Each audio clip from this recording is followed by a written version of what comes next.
Jangan kamu terjebak dalam kegelapan rasa sakitmu. Coba kamu mau memaafkan, kemudian optimis melihat ke depan, bisa menerima, apalagi tetap tenang, bahagia. Kamu luar biasa. Ayo kita meskipun patah hati, tapi paling tidak masih tetap berani.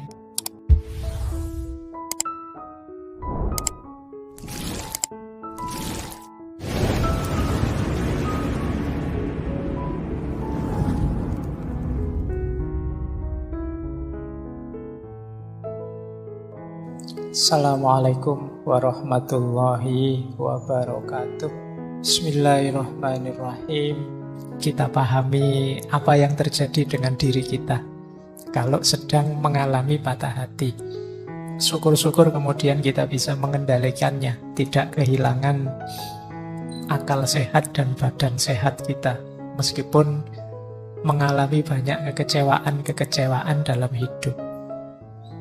Tentu saja patah hati itu tidak hanya urusan laki-laki dan perempuan, cinta yang di level eros.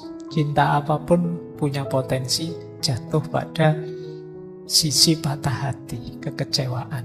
Meskipun nanti ya kita urean-urean bagian awal ini kita masih mengambil sisi psikologis jatuh cinta yang biasa kalian alami itu. Nah, paling tidak pelan-pelan kita selami diri kita memahami fenomena yang namanya patah hati ini. Dan itu ya memang bagian dari skenario ujiannya Allah untuk hidup kita di dunia ini. Kita mengalami namanya patah hati. Baik, bismillah ya, pelan-pelan. Ini belajar beneran malam hari ini, jadi bukan pengajian. Jadi kita sinau bareng. Bismillah ya, nambah wawasan. Saya awali dari sini. Saya ingin masuknya dari dunia emosi. Ini mungkin wawasan ini beberapa di antara teman-teman sudah paham. Jadi ada psikolog ahli jiwa namanya David Hawkins. Dia membahas tentang kesadaran manusia. Jadi dia bukunya judulnya Power and Force, An Anatomy of Consciousness, The Hidden Determinant of Human Behavior. Jadi ini diri kita ini, tingkat kesadaran kita itu hari ini ada di mana. Hawkins ini membuat semacam metrik, semacam peta. Terus dia skor. Skor itu mungkin level energinya. Jadi hidup kita ada di level kesadaran yang mana? Itu ada sekitar 8 tambah 9, 17 level. Yang jumlahnya 8 yang awal itu namanya force. Force ini coraknya agak negatif. Jadi kalau kita ada di level force ini, kita terjebak di situ, kita harus berjuang keluar dari situ. Yang level tinggi sisanya namanya power. Kalau power ini dimensi ketika kita mengembangkan diri, berarti kita sudah meningkat dari kondisi force tadi. Nah, ini sisi-sisi kesadaran kita. Ini ada 17 tadi. Yang paling rendah malu, yang paling tinggi pencerahan. Ya tentu saja mungkin dalam diri kita ada banyak. Saya sudah levelnya cinta Pak, tapi kadang-kadang ya ada malunya, kadang ada takutnya ya. Tapi ini yang dimaksud yang dominannya. Ada orang yang dominan dalam hidupnya itu isinya rasa malu saja. Sehingga dia merasa minder, tak berdaya, tak berharga. Ini level kesadaran paling rendah kalau versinya Hawkins. Nah, paling tingginya itu pencerahan. Makanya dia menskor energinya, level paling rendahnya 20, level paling tingginya 1000. Nah, ini mungkin menarik untuk teman-teman bahan refleksi. Saya itu dominannya ada di mana? Kesadaranku. Kalau yang paling rendah malu tadi ya, rasa minder, tak berharga, itu powernya 20. Energi 20 itu ya sulit kita mengharapkan kontribusi besar dari kita untuk hidup. Jadi ini orangnya agak mungkin sangat-sangat introvert, merasa minder, merasa tak berharga. Yaitu nanti patah hati itu ada di mana, cinta ada di mana. Nanti kita lihat betapa jauhnya drop kesadaran dari cinta jadi patah hati. Apalagi terus gara-gara patah hati terus minder. Cinta itu kan 500. Begitu terus jadi minder, malu. Mungkin minder karena, wah berarti saya ini tidak layak dicintai atau tidak layak mencintai orang, terus jadi minder. Itu kita drop jadi 20 energinya. Dari sangat aktif luar biasa jadi turun. Naik satu level dari malu ada menyalahkan diri, rasa bersalah. Ini kadang-kadang orang patah hati kan juga bisa menyalahkan diri. Salahku, wong ya cuma minta setia saja, aku kok ndak bisa. Nah, terus kamu kecewa, menyalahkan dirimu. Itu hidup dalam rasa bersalah, itu level energinya cuma 30. Susah produktif, pasti susah kreatif. Naik satu level ada lebih tinggi tapi juga tidak kalah buruknya. Namanya apatis. Ini wujudnya biasanya putus asa. Jadi sudah tidak ingin apa-apa lagi. Bangkitlah, sudah tidak mau. Ayo perjuangkan, tidak mau, sudah apatis, sudah. Tidak mungkin aku sukses. Tidak mungkin aku bisa dapat lagi. Sudah gonta-ganti berapa kali kok terus putus, terus sudahlah. Tidak usah mikir itu lagi, ini apatis namanya. Orang kok dominan hidupnya apatis, isinya putus asa saja, ya pasti tidak produktif. Jadi tingkat kesadarannya masih rendah. Naik satu level menyesal. Menyesal lumayan 75, tapi itu pun masih kelompok rendah. Hidup dalam penyesalan, itu mesti tidak produktif. Ini kita ada masih di ranah force, ranah yang tertekan. Naik satu level hidup dalam ketakutan, cemas, khawatir. Ini 100 nilainya. Nah, nilai 100 itu ya masih 10%-nya, karena yang paling tinggi 1000. Jadi kalau kalian hidup dalam ketakutan itu masih di lingkup rendah. Nah, ini sudah mulai agak agresif, tapi tetap konotasinya negatif. Di atas ketakutan ada ambisi. Hidup tidak terkendali, penuh ambisi. Ini level keinginan.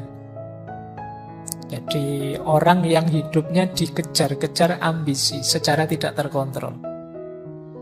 Nah, ini juga masih negatif. Di atas ambisi ada marah. Marah pada seseorang itu kan manifestasi kebenciannya. Orang yang patah hati itu biasanya ada bencinya. Kadang-kadang ada juga sedikit ambisinya. Ambisi ingin balas dendam. Aku dicurangi, hati-hati saja. Tunggu saja, rasakan besok misalnya. Gusti Allah ora sare. Itu sebenarnya kan banyak yang bilang kalimat itu sebenarnya menunjukkan kondisi jiwa yang dendam. Ingin orang yang dia benci dibalas, meskipun karena aku tidak bisa balas, misi balas dendamnya aku pasrahkan pada Allah. Nah, itu sebenarnya mental-mental itu tadi, ambisi, hasrat, ingin balas dendam. Melanjutkan level atasnya yaitu kebencian. Jadi jangan dikira orang yang ngancam-ngancam pakai nama Tuhan itu sejenis kepasrahan, tapi itu sebenarnya egonya saja. Dia ingin melampiaskan balas dendam, tapi karena terkendala situasi dia tidak mampu, maka dia tunggu Allah yang membalas dendamkan. Nah, di atas itu ada lebih tinggi dari marah, benci, itu level kesombongan, harga diri, merasa diri penting, merasa diri bisa, merasa diri lebih dari yang lain. Itu nilai energinya 175. Masih di lingkup force. Nah, nilai energi limit itu kalau bisa kita 200. 200 itu kita sudah mulai power, sudah mulai mampu mengembangkan diri, tidak terjebak dalam ego lagi. Yaitu apa? Yang 200 ini berani. Berani itu kan sifat moderat antara nekat dengan pengecut.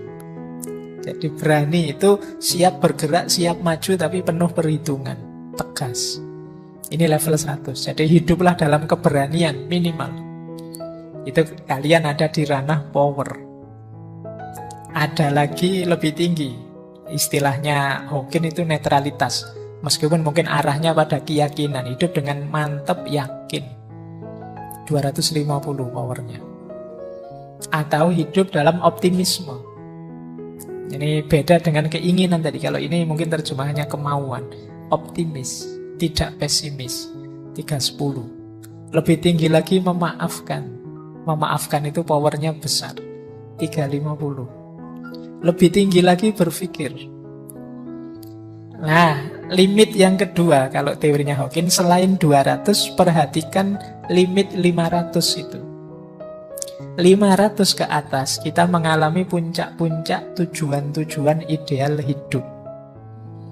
Hidup dalam cinta, naik lagi lebih tinggi hidup dalam sukacita. Hidup dalam kegembiraan, ketenangan, naik satu level lagi hidup dalam kedamaian, kebahagiaan. Dan puncaknya adalah hidup dalam pencerahan. Jadi kalau pencerahan ini tidak bisa dijelaskan sudah.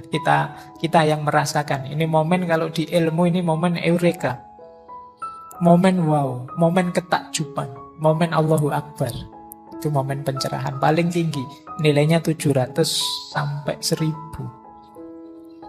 Nah, semoga teman-teman, saya tidak tahu ada di mana, semoga ada di power ya, tidak ada di force. Kalau ada di force, kita ada di wilayah yang negatif. Mari menghidupkan power. Nah, gejala-gejala fenomena yang malam hari ini kita bahas, broken hearts, patah hati, itu banyak ada di force. Ayo kita jadikan yang di force ini geser ke ranah power. Makanya sering saya bilang, tidak hanya cinta, patah hati pun sebenarnya energinya banyak. Maka ayo kita, meskipun patah hati, tapi paling tidak masih tetap berani, masih tetap optimis, masih tetap misalnya mau berpikir, masih bisa memaafkan. Sudah patah hati, diputus, tidak mau memaafkan, dendam lagi. Oh, itu kamu ada di force. Kamu terjebak dalam kegelapan rasa sakitmu. Coba kamu mau memaafkan, kemudian optimis melihat ke depan, bisa menerima, apalagi tetap tenang, bahagia. Kamu luar biasa. Nah, ini cara antara lain, karena teori untuk membaca jiwa itu kan luas sekali. Ini antara lain dari para ahli jiwa untuk memahami fenomena kesadaran kita. Ini loh yang mendorong hidup kita. Ini nanti jadi profil kepribadian kita. Kalian setelah ini boleh introspeksi. Pak, saya itu tipe orangnya pemikir, Pak. Lumayan. Power 400. Pak, saya itu tipe orangnya ceria, Pak. Gembira terus. Lumayan 540. Pak, saya itu hidup dalam penyesalan, Pak. Oh, itu. Kamu berarti ada di force level 475. Pak, saya hidupnya penuh kebencian. Kamu ada di force. Meskipun nilainya 150. Nah, ini caranya begini nanti. Kalau ingin memahami level kesadaranmu di mana. Baik, ini pengantar ya untuk memetakan jiwamu sebelum kita nanti nangis-nangis mata hati. Ya kan, ini teorinya ini. Baik, kita mulai membahas ya ke tema kita patah hati. Tapi ini belajar loh, ini bukan kita awali dari sini. Untuk patah hati kan jatuh cinta dulu. Jangan sampai kamu belum jatuh cinta kok sudah patah hati. Pak, saya belum nembak, belum jatuh cinta sudah patah hati, itu namanya minder. Nah, kita belajar dulu dari jatuh cintanya ya. Ini yang sejak dulu saya janjikan saja untuk menjelaskan cinta dari perspektif neuroscience. Saya bukan ahli neuroscience, jadi nanti teman-teman boleh memperdalam, konfirmasi lagi teori ini di wilayahnya dan dengan ahlinya. Ini teori ini ada di banyak buku, misalnya di Sapiennya Yuval misalnya. Nah, ini untuk menjawabnya ya, kenapa sih Pak kok saya jatuh cinta? Kenapa sih kok saya suka dia? Kenapa sih kok saya bisa tertarik padanya? Ini secara neuroscience. Kita itu sepanjang evolusi kita, evolusi manusia. Manusia itu kan berkembang terus, berevolusi terus. Itu manusia itu sudah belajar karena mengikuti fitrahnya. Kita ini kan punya fitrah berketurunan, punya fitrah melanjutkan generasi, punya fitrah menikah dan lain sebagainya. Itu sejak awal kita sudah belajar untuk menghidupkan fitrah ini. Nah, maka otak kita terkondisikan untuk mengikuti fitrah itu, termasuk fitrah berketurunan. Nah, maka generasi manusia awal itu juga sudah punya ideal-ideal pasangan yang menurut mereka cocok untuk melanjutkan generasi. Nah, mungkin ada yang menganggap ini cari saja yang subur, yang cirinya begini, cari saja yang aktif, yang cirinya begini, cari saja. Itu nenek moyang kita sudah punya standar-standar. Mereka belajar, oh jangan menikah dengan perempuan kayak gini deh, kalau kayak gini itu. Nanti perempuan jangan mau kalau dinikahi laki-laki kayak gitu deh. Ini sepanjang sejarah manusia itu belajar tentang ini. Sejak era purba manusia sudah belajar. Nah, pelajaran ini direkod dalam otak manusia. Yang itu kemudian lama-lama terkumpul, sandinya tersimpan di otak kita, dalam sinyal-sinyal saraf-saraf otak kita. Jadi itu warisan nenek moyang kita. Di dalamnya ini ada sirkuit macam-macam, termasuk tadi standar-standar pasangan ideal, yang itu nanti didukung oleh hormon neurotransmitter yang ada di kepala kita. Jadi sandinya sudah ada. Misalnya tipe ideal istri versi Indonesia mungkin beda dengan tipe ideal versi Afrika atau versi Amerika. Versi Melayu mungkin beda dengan tipe ideal versi manalah, India atau mana. Ini sesuai rekod cetak yang ada di kepala kita. Ini warisan nenek moyang kita. Nah, selanjutnya isi kepala yang isinya sandi-sandi itu akan jadi secara tidak sadar jadi standar kita. Kalau melihat pasangan yang menurut sandi-sandi tadi cocok, menurut sirkuit-sirkuit tadi cocok. Itulah mengapa kadang-kadang bagi temanmu, sahabatmu yang satu ini tidak menarik, tapi kok malah temanmu yang satunya jatuh cinta sama dia. Itu mungkin ada warisan-warisan standar yang cocok. Nah, mungkin misalnya nenek moyangmu dulu trauma punya pasangan kok merengut saja, terus dia punya senang, pokoknya cari istri yang murah senyum lah besok misalnya. Itu terus jadi tergambar di kepalamu, terpola, nanti ini mungkin lama-lama diwariskan. Makanya saya pernah baca buku terjemahan itu yang isinya jangan jadi orang yang murung, karena kemurunganmu akan diwariskan ke generasi selanjutnya. Jadi orang yang ceria, jadi orang yang bahagia. Makanya jangan pakai rumus saya susah ndak apa-apa Pak, yang penting anak saya besok seneng. Itu ndak laku kalau pakai teori ini. Kalau kepingin anakmu, generasimu yang akan datang seneng, kamu harus jadi orang yang gembira juga. Nah, ini asal-usulnya. Kenapa kok kamu bisa jatuh cinta sama dia? Kemungkinan standarnya dia cocok dengan standar yang ada di kepalamu. Yang ini mungkin kamu tidak sadar. Oh enggak kok Pak, saya itu tiba-tiba saja seperti ada yang narik terus jatuh cinta sama dia. Saya tidak pakai mikir. Ya sebenarnya itu karena sudah ada pola, sudah ada standar yang ada di kepalamu.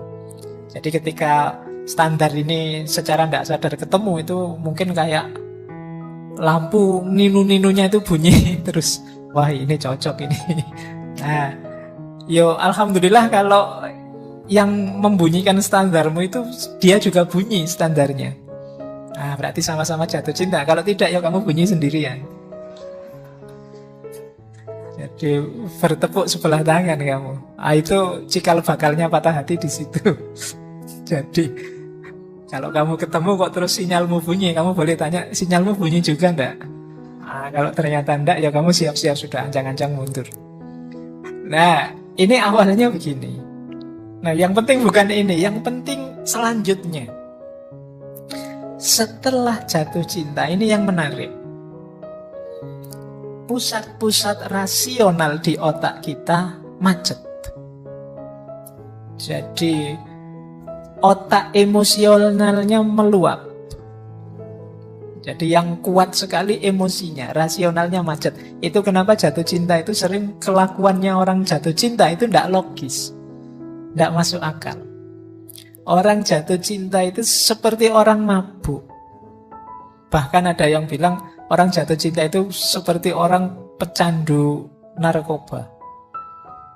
Ketika orang kecanduan itu kan selalu ingin dapat itu terus. Kalau biasanya nyontek ya suntikan terus. Jadi kalau kalian saking rindunya, gelisah, pengen ketemu sampai rasanya bolak-balik, itu persis seperti orang sakau. Rumusnya memang begitu. Gejala kimia yang ada di otakmu begitu. Jatuh cinta itu semacam ketergantungan. Nah, sistem amigdala, sistem singguli kortek macet. Sistem amigdala itu sistem ketakutan, kesiagaan. Sistem berpikir kritis juga macet. Jadi, akhirnya apa? Banyak orang bilang, wah orang mencintai itu tidak masuk akal, tidak rasional. Kewaspadaannya turun, daya kritisnya turun. Jadi, aktivitas ini didukung oleh berbagai hormon. Jadi seperti dopamin, oksitosin, serotonin, wis itu tambah. Kamu tambah melekat, tambah rasanya tidak bisa putus sudah. Makanya jangan heran, bagi yang pernah ngalami jatuh cinta itu rasanya sejuta rasa. Meledak-ledak, pokoknya tidak bisa dikontrol. Karena memang otak rasionalnya macet. Jadi kadang-kadang yang dilakukan tidak masuk akal. Ada ndak yang di sini nelpon mulai isya sampai jam 3? Ya, saya pernah diceritain begitu. Ada yang cuma bilang sudah ya, saya mau tidur gitu. Terus yang sana bilang ya silakan tidur dulu. Ya kamu dulu lah. Ya kamu dulu. Oke, bolak-balik kamu dulu bisa sampai jam 1 malam itu. Miss you too, bolak-balik miss you too. Ayo, itu ngapain anak-anak itu? Nah, sinyal-sinyal rasionalnya macet itu. Jadi agak berat memang. Jadi ini perspektif neuroscience ya. Jadi ternyata jatuh cinta seperti itu. Makanya mabuk cinta itu rumusnya tadi. Gempuran hormon oksitosin, dopamin, dan serotonin. Oksitosin itu orang menyebutnya hormon cinta. Karena berhubungan dengan perasaan, kasih sayang, emosi, keterikatan antar manusia. Kemudian dopamin. Dopamin ini hormon kenikmatan. Kalau kita merasakan nikmat, otak kita melepaskan dopamin ini. Misalnya kita makan enak. Begitu makan makanan enak, keluar hormon dopamin ini. Mendengar lagu kesenangan kita, keluar dopamin ini. Ketika dopamin ini keluar, biasanya kita tambah bergairah, tambah semangat, tambah kreatif.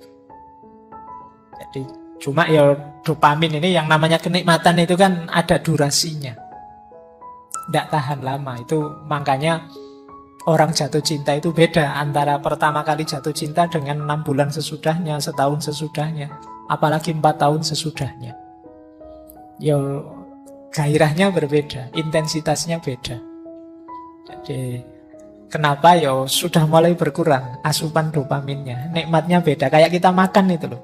Waktu lapar-laparnya makan itu kan nikmat luar biasa, senengnya luar biasa. Tapi ketika kita tambahi piring kedua, mungkin nikmatnya tinggal setengah. Kita tambahi piring ketiga, mungkin nikmatnya tinggal 1/4. Piring keempat sudah tidak muat lagi, tidak enak, sudah kita paksa muntah mesti. Meskipun makanan kesenangan kita. Nah, mungkin kesenangan kita pasangan mungkin juga begitu. Jadi kalau hanya berhenti di kesenangan, durasinya pendek. Kalau hanya ingin mencari senang, itu tidak panjang. Itu mengapa ya, kalau baru jatuh cinta, engkaulah segalanya. Engkau satu-satunya yang paling cakep pokoknya. Tapi nanti dapat 2-3 tahun itu ternyata yang lain lebih banyak yang lebih cakep. Nah, itu berarti hormonnya sudah mulai habis, berkurang. Makanya jangan pacaran lama-lama, segera menikah. Kalau pacarmu tanya, kok buru-buru menikah? Keburu hormonnya habis. Kalau hormonnya habis, tidak menarik lagi nanti. Biar nanti tidak berhenti di mahabbah yang sifatnya eros tadi. Hanya kesenangan, tapi naik level. Ya jalannya menikah. Nah, selain dopamin nanti ada serotonin. Serotonin ini hormon kebahagiaan. Jadi biasanya membuat hati tenang, membuat hati nyaman, mengurangi depresi, ini serotonin. Nah, 3 hal ini kan menyenangkan. Hormon cinta, hormon kenikmatan, hormon kebahagiaan. Itulah mengapa orang yang mencintai itu kemudian jadi sangat terikat. Khawatir kehilangan kenikmatannya ini. Nah, sayangnya ketika kita patah hati, fasilitas dari hormon-hormon tadi berhenti. Itu yang membuat kita cemas, tertekan, terisolasi. Akhirnya otak berusaha mencari gantinya. Pokoknya apa saja boleh. Itu makanya ini yang saya bilang, orang patah hati maupun orang jatuh cinta itu energinya luar biasa. Sama-sama otak rasionalnya macet. Sehingga kadang-kadang melakukan hal-hal yang tidak terbayangkan. Baik ketika jatuh cinta maupun ketika patah hati. Itulah gunanya kita harus hati-hati dengan energi yang kita miliki saat jatuh cinta maupun patah hati. Karena ketika kita patah hati pun daya kekecewaan, daya kekesalan, daya rasa sedih sakit karena kehilangan kenikmatan, kesenangan, kebahagiaan tadi itu bisa tersublimasi jadi apa saja. Orang bisa melakukan apa saja bahkan yang tidak terbayangkan. Ada banyak cerita-cerita bagaimana orang patah hati atau orang jatuh cinta itu melakukan hal-hal yang sama sekali tidak terbayangkan oleh kita. Mungkin kalau kita geleng-geleng tidak akan mau seperti itu.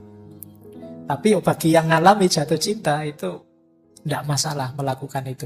Jadi orang luar yang melihatnya, alah kok gitu amat sih wong jatuh cinta aja kok. Itu wong patah hati itu aja susahnya apa sih mbok nyari lagi. Ya kamu yang tidak ngalami ngomong enak saja begitu. Yang ngalami itu jungkir balik dia.